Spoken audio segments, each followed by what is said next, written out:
ఉపవాస దీక్షలు చేస్తున్న ముస్లింలకు ఏపీ సీఎం చంద్రబాబు నాయుడు రంజాన్ శుభాకాంక్షలు తెలిపారు. ముస్లింలను ఆర్థికంగా, రాజకీయంగా అభివృద్ధి చేయడమే ప్రభుత్వ లక్ష్యమని స్పష్టం చేశారు. పేదలకు సాయం చేయడం ఖురాన్ చూపిన గొప్ప మార్గం అన్నారు చంద్రబాబు.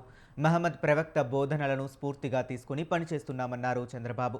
విజయవాడలో ప్రభుత్వం ఆధ్వర్యంలో నిర్వహించిన ఇఫ్తార్ విందులో చంద్రబాబు పాల్గొన్నారు.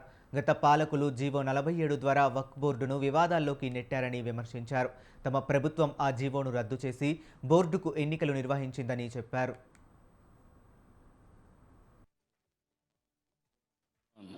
बहुत बहुत मुबारक हो। रमजान में इफ्तार की दावत में शामिल होना मेरी एक आदत सी बन गई है। इससे मुझे बहुत खुशी और संतोष मिलता है। ఈ ప్రభుత్వం వచ్చినటువంటి 21 నెలల్లో మైనారిటీ సంక్షేమానికి పెద్ద ఎత్తున చేశాం. నేను ఎప్పుడు కూడా ముస్లింల సోదరుల పక్షానే ఉంటా.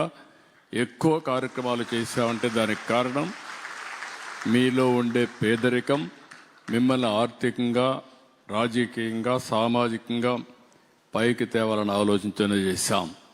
ఒక్క ఎన్టీఆర్ భరోసాలోనే 3,511 కోట్ల రూపాయలు మైనారిటీ సోదరికి ఇచ్చే ఏకైక ప్రభుత్వం ఈ ఎన్డీఏ ప్రభుత్వం.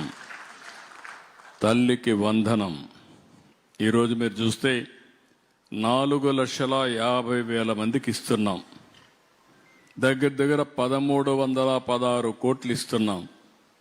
నేను ఎన్నికలప్పుడు చెప్పాను, తల్లికి వందనం ఒకరు కాదు, ఎంతమంది పిల్లలుంటే అంతమందికి ఇస్తామని చెప్పి దగ్గర 8 మంది 9 మంది పిల్లలున్నా ఆ ఇంటికి తల్లికి వందనం ఇచ్చిన ఏకైక కూటమి ప్రభుత్వం.